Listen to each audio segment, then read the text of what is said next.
Good morning this Wednesday, the 18th of June. I'm Grady Wolf, market analyst with Bell Direct. Wall Street closed lower across the major averages on Tuesday as tensions in the Middle East continue to rise, hitting a fifth day of attacks between Iran and Israel.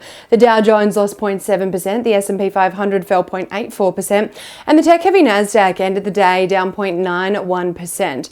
President Trump took to Truth Social, his own social media platform, demanding unconditional surrender from Iran's leader as he departed the G7 conference early to deal with the situation in the Middle East.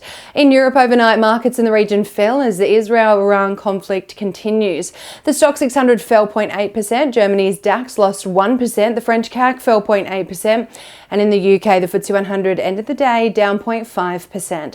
Across the Asia region on Tuesday, markets closed mixed as investors assess the escalating tensions in the Middle East.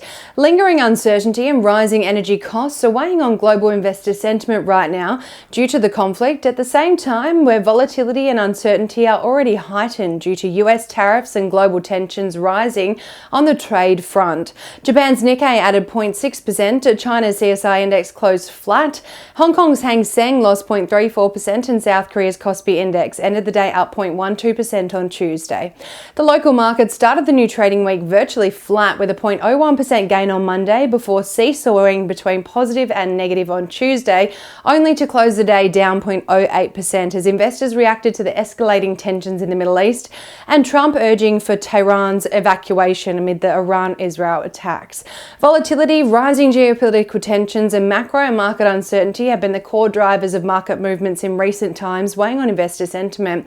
Rate-sensitive sectors posted gains yesterday, though, with tech and REIT stocks ending the day up 0.32% and 0.23% respectively, while utility stocks took the biggest hit with a 0.68% loss. Gold miners regained some ground on Tuesday following Monday's sell-off as investors fled to safe haven assets again on Tuesday in the face of growing geopolitical tensions, while uranium miners extended their recent surge on nuclear power demand rising.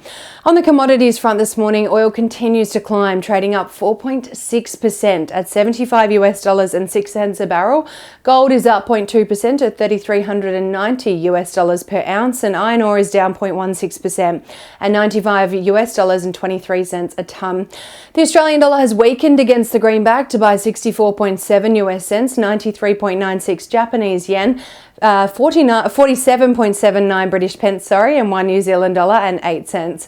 Ahead of the midweek trading session here in Australia, the SPI futures are anticipating the ASX will open the day down 0.19%, tracking global market uncertainty and sell-off overnight.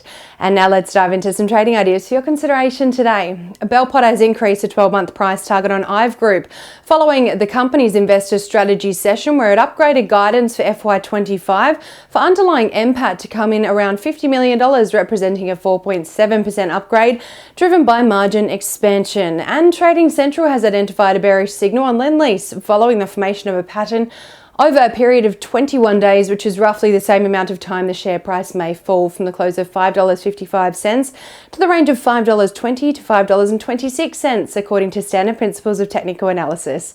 And that's all we have time for this Wednesday morning. I hope you have a wonderful day and happy investing.